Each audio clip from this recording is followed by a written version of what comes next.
اللہ الرحمن الرحیم یا علی مدد۔ قرآن پاک کی سورہ شورى میں ارشاد ہوتا ہے قُلْ لَا أَسْأَلُكُمْ عَلَيْهِ أَجْرًا إِلَّا الْمَوَدَّةَ فِي الْقُرْبَى۔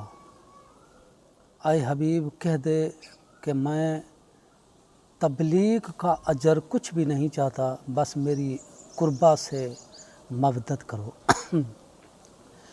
قربا کیا ہے؟ اگر حضور قربا نہ کہتے، اللہ کے حکم سے قربا نہ کہتے، تو لوگ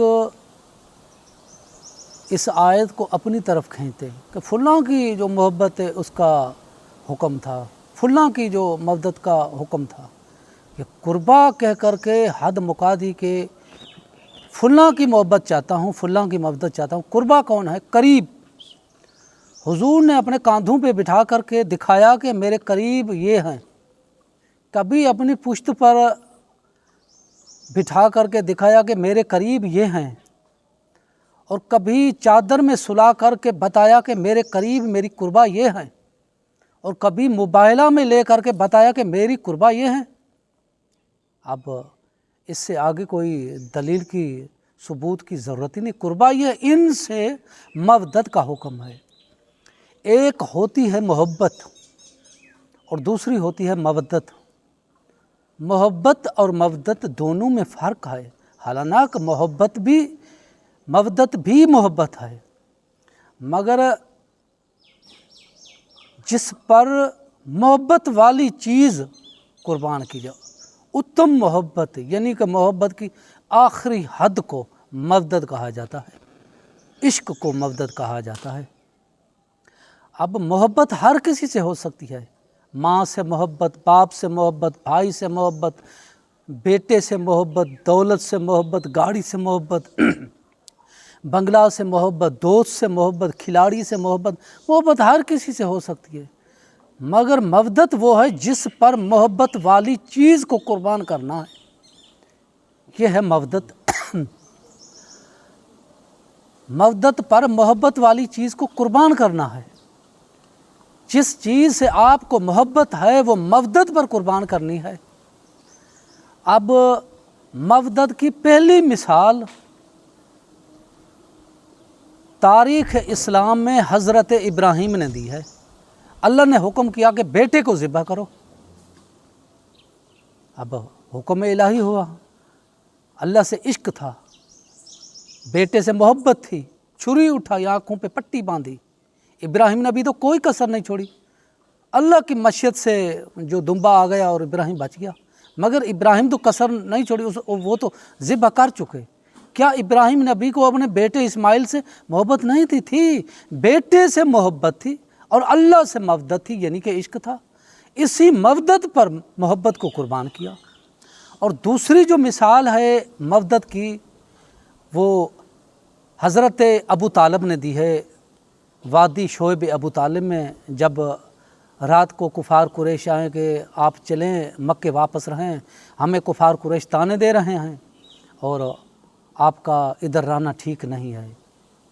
باتیں ہوئی تو انہوں نے غلط باتیں کی، اس لیے حضرت ابو طالب نے ان کی بات کو قبول نہیں کیا، وہ ناراض ہو کے چلے گئے۔ رات کے ٹائم کو آئے تھے، حضرت ابو طالب رات کے ٹائم کو اٹھے، دل میں خیال کیا یہ تو ہیں ظالم، یہ تو سب کچھ دیکھ گئے ہیں، کہاں ابو طالب سوتا ہے، کہاں علی سوتا ہے، کہاں محمد سوتا ہے، یہ تو ہمارے بستر دیکھ کے گئے ہیں۔ ہو سکے رات کو مجھے نیند آ جائے، میری غفلت کا فائدہ اٹھا کر کے یہ میرے بھتیجے محمد کو قتل نہ کر دیں۔ اسی نیت سے اٹھا، آیا علی مولا کے بستر پر، علی کو اپنے بستر سے اٹھا کر کے رسول کے بستر پہ سلایا۔ اگر حملہ ہو جائے، خدا نہ خواستہ میرا بیٹا ذبح ہو جائے، محمد مصطفیٰ بچ جائے۔ کیا حضرت ابو طالب کو اپنے بیٹے علی سے محبت نہیں تھی؟ بیٹے سے محبت تھی، محمد مصطفیٰ سے عشق سی، عشق تھا، مودت سی۔ تو محبت کو مودت پہ قربان کیا۔ اگر حملہ ہو جاتا تو مولا علی تو ذبح ہو جاتے، قتل ہو جاتے۔ اسی لیے حضرت ابو طالب نے کسر نہیں چھوڑی، جیسے حضرت ابراہیم نے کسر نہیں چھوڑی، تو محبت کو مودت پہ قربان کیا۔ یہ دوسری جو مثال ہے مودت کی ہے۔ اور تیسری جو مودت کی مثال ہے وہ خود حضور پاک نے دی ہے۔ اب حضور پاک کی گود میں 2 بچے ہیں، ایک بچے کا نام ہے ابراہیم جو حضور کی زوجہ بی بی ماریہ قبطیہ کے شکم سے آئے، اور دوسرا جو بچہ ہے حضور کے زانوں پر اس کا نام ہے حسین، جو رسول کی بیٹی کا فرزند ہے۔ اب حضور دونوں کو دیکھ رہے ہیں، پیار کر رہے ہیں، اتنے میں جبرائیل ہے، یا رسول اللہ کا سلام۔ اللہ کہتا ہے ان دو میں سے ایک کو تو پسند کر اور ایک مجھے دے دے۔ حضور نے پہلے اپنے بیٹے کی طرف دیکھا، بیٹا تھا، پیارا لگا، بیٹا لگا، محبت تھی۔ جب حسین کی طرف دیکھا تو حسین تو عشق نظر آیا۔ حضور نے فیصلہ کر کے جبرائیل کو کہا کہ اللہ کو کہہ دے کہ ابراہیم تو لے جا، حسین میں لیتا ہوں۔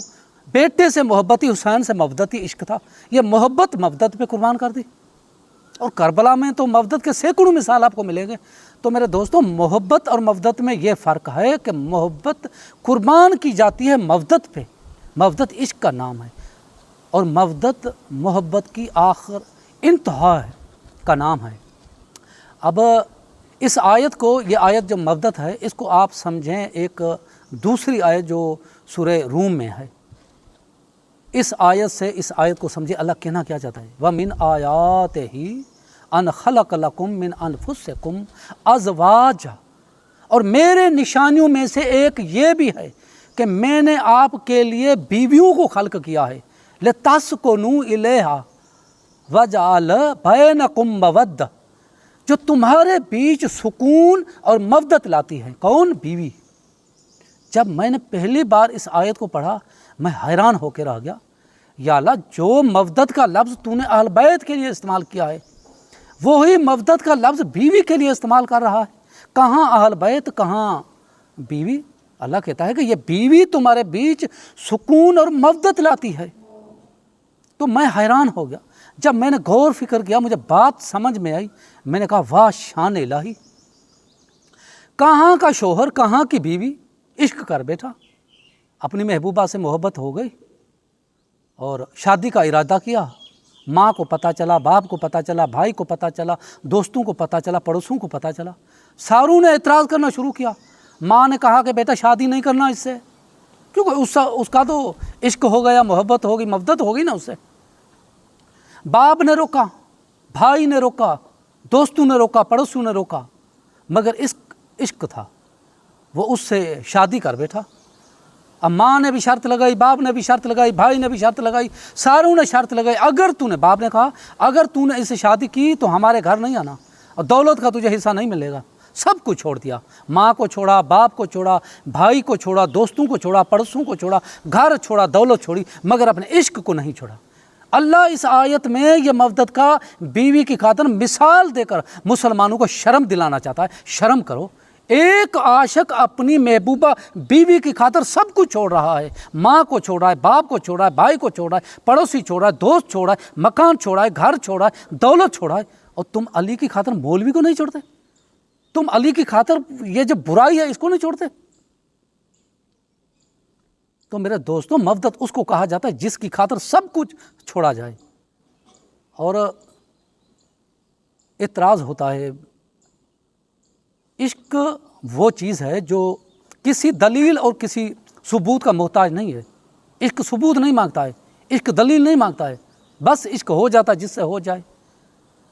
اب میں تو اس پہ بھی لعنت کرتا ہوں جو مولوی کے کہنے پہ مولا علی کو مانے، کیونکہ کل مولوی اگر علی کو چھوڑ دے گا اس کو بھی چھوڑنا پڑے گا نا۔ میرا ایک چاہنے والا ہے، دعا سلام کے لیے آتا ہے، وہ پہلے زنجیر زنی کرتا تھا، میرے پاس آیا، میں نے اس سے پوچھا کہ میں نے سنا ہے کہ تو نے زنجیر زنی چھوڑ دی ہے۔ اس نے کہا ہاں فلاں جو مولوی ہے نا ہمارے پڑوس کا، اس نے کہا ہے کہ یہ بدعت ہے، چھوڑ دے، میں نے اس لیے چھوڑ دی۔ میں نے کہا واہ بھائی، مولا حسین کا ماتم، مولا علی کا عشق کسی فتویٰ کا محتاج نہیں ہے۔ جس میں جتنی گنجائش ہو، کسی مولوی کے کہنے پہ حسین کو نہیں مانو، حسین کی عزاداری نہیں کرو، مولا علی سے محبت نہیں کرو، اپنے ضمیر سے پوچھو، اپنے قلب سے پوچھو، اپنے عقل سے پوچھو میں علی سے کتنی محبت کروں، کتنی مودت کروں۔ یہ جو قرآن پاک میں آیت ہے نا، قل لا اسألکم علیہ اجرا الا المودۃ فی القربہ، کل کے بعد جو بھی حکم ہے وہ واجب ہوتا ہے، کل کے بعد جو بھی حکم آئے وہ واجب ہوتا ہے۔ کل کہہ کر اللہ حکم دے رہا ہے کہ اہل بیت سے، رسول کی قربا سے مودت کرو۔ اب مودت واجب ہو گئی، واجب تو کر دیا اللہ نے، مگر قرآن میں کسی جگہ بھی اللہ نے یہ نہیں بتایا کہ اتنی کرو اتنی نہیں کرو، حد نہیں بتائی ہے، جس میں جتنی گنجائش ہو۔ جنگ احد میں حضور پاک کا دانت مبارک شہید ہو گیا، صحابیوں نے دیکھا، کوئی سر پیٹنے لگا، کوئی بے ہوش ہو کر کے گر پڑا، کوئی رونے لگا، کوئی دیوار سے ٹکرے مارنے لگا، جس کی جتنی گنجائش محبت تھی۔ ایک دیوانہ تھا اویس کرنی، اس کو جب پتہ چلا کہ حضور کا دانت مبارک شہید ہو گیا ہے، کسی نے اس کو بتایا، پتھر اٹھایا، ہاتھ بھی اپنا پتھر بھی خود اٹھایا، اوپر والا دانت توڑ ڈالا۔ پھر سوچا پتہ نہیں اوپر والا دانت حضور کا شہید ہوا ہے، نیچے والا دانت، پھر نیچے والا دانت توڑا۔ پھر سوچا کہ پتہ نہیں دانت مبارک شہید ہوا ہے یا داڑھ مبارک، پھر اپنی داڑھ توڑی، ایک ایک کر کے سارے دانتوں کو توڑ ڈالا۔ جب حضور پاک کو پتہ چلا، حضور پاک نے فرمایا یہ میرا روحانی صحابی ہے، جس کے لیے بھی جنت کی دعا مانگے وہ جنت میں جائے گا۔ اب جو سر پیٹنے لگے وہ خود جنت میں جائیں گے، جو حضور کا خون دیکھ کر کے دانت مبارک بے ہوش ہو گئے وہ خود جنت میں جائے گا، اور جو سر پیٹنے لگا وہ خود جنت میں جائے گا، جو دیوار پہ ٹکنے مارنے لگا وہ خود جنت میں جائے گا۔ مگر جس نے حضور کے لیے خون نکالا، حضور نے فتویٰ دیا کہ یہ جس کے لیے جنت کی دعا کرے وہ بھی جنت میں جائے گا، خود تو جا رہا ہے، دوسروں کو دے رہا ہے۔ اب اسی دلیل سے ہم یہ کہہ سکتے ہیں کہ جو مولا حسین کا ماتم کر رہے ہیں، عزاداری کر رہے ہیں، مولا حسین کے لیے گریہزاری کر رہے ہیں، بالکل جنت میں جائیں گے، کیونکہ یہ حدیث ہیں، من بقا علی الحسین او ابقا او تباقا وجبت لہ الجنہ، اس پر جنت واجب ہے۔ جو ایک قطرہ مولا حسین کے لیے بہائے اپنے آنکھوں سے، اس پر جنت واجب ہے۔ یہ حدیث ہیں، ایسے سینکڑوں حدیثیں ہیں، تو اس بات میں کوئی بھی شک نہیں ہے۔ مولا حسین پہ رونے والا جو ہے، مولا حسین کا جو غم کرنے والا ہے، برحق وہ جنت میں جائے گا۔ مگر جو مولا حسین کی غم کی خاطر خون نکالتا ہے، زنجیر زنی کرتا ہے، یہ جنت بانٹے گا۔ اب مولویوں کو فتوے مولا کی عزاداری کے متعلق، کبھی مولا علی کی محبت کے متعلق اتنی محبت کرو، اتنی نہیں کرو، اس جگہ علی ولی نہ پڑھو، اس جگہ نہیں پڑھو۔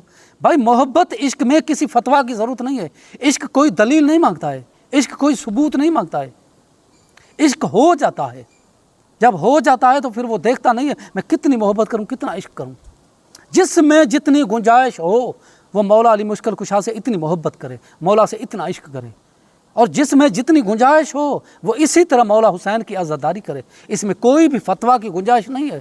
مولا حسین کی عزاداری میں اور مولا علی مشکل کشا کی محبت و عشق میں یہ فتوے نہیں چلیں گے، کیونکہ عشق میں کوئی ثبوت نہیں مانگتا ہے۔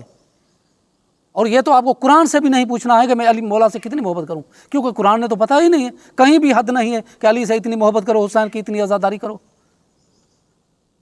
بھائی علی قرآن سے افضل ہے، حسین قرآن سے افضل ہے۔ قرآن مولا علی کا محتاج ہے، اگر علی قرآن کی تفسیر نہ کرے کس کو بھی سمجھ نہیں آئے گا، اگر اہل بیت قرآن کی تفسیر نہ کرے کس کو سمجھ نہیں آئے گا۔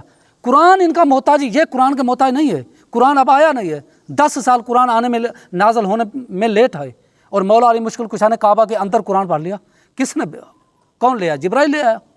حضور کے پاس جبرائیل لاتا ہے، علی کے پاس کون لے آیا؟ یہ بات عقل میں نہیں آئے گی۔ کبھی بھی مولا علی کو عقل سے سمجھنے کی کوشش مت کرنا، بس آپ کا ضمیر، آپ کا قلب، آپ کا دل جیسے چاہے ویسے مولا سے محبت کرو، عشق کرو۔ خدا کی قسم ہے کسی کا بھی ایسا قلب نہیں ہے، کسی بھی انسان کا، جس میں اللہ نے عشق علی کی شمع کو روشن نہ کیا ہو، مگر اب بجھ چکی ہے۔ ان نام نہاد مولویوں کی وجہ سے وہ شمع بجھ چکی ہے۔ اللہ نے ہر انسان کے اندر عشق علی کی شمع روشن کر لی ہے، یہ بجھ گئی ہے کیونکہ اس کا تیل ختم ہو چکا ہے۔ اب بھی اس میں اگر تم تیل ڈالو گے یہ شمع پھر سے جل اٹھے گی۔ وہ تیل ہے ذکر علی، تم قلب سے ذکر علی کرو، پھر بھی یہ شمع جل اٹھے گی اور عشق علی پیدا ہو جائے گا آپ کے اندر سے۔ پھر آپ کو پتہ چلے گا کہ علی کیا ہے، پھر آپ کو پتہ چلے گا ازل والے دن والا وعدہ یاد آ جائے گا جو آپ نے اللہ سے کیا تھا عشق علی کا۔ یہی انسان کی زندگی کا مقصد ہے۔ انسان اس دنیا میں کیوں آیا ہے؟ کبھی سوچے، کبھی یہ اپنے ضمیر سے سوال پوچھے، میں کہاں سے آیا ہوں، کیوں آیا ہوں، مجھے کہاں جانا ہے؟ ان سوالوں کا جواب سوا عشق علی کے اور کہیں نہیں ملے گا۔ کیا خوب فرمایا جناب علامہ اقبال نے، محبت سے ہی پائی ہے شفا بیمار قوموں نے، کیا ہے اپنے بھکت خفیہ کو بیدار قوموں نے۔ میرے دوستو، اس مردہ روح کو اور اس بیمار قلب کو عشق علی سے، ذکر علی سے اس کا علاج کرو، یہ پھر سے زندہ ہو جائے گا، یہ پھر سے جو صحت مند ہو جائے گا۔ قلب کی، روح کی خوراک عشق علی ہے۔ یہ جو ہم کھاتے پیتے ہیں یہ جسم کی خوراک ہے، روح کی خوراک علی ہے، اس لیے میرے مولا علی کو رب کہا گیا ہے۔ دعاؤں میں یاد رکھیے گا۔ یا علی مدد۔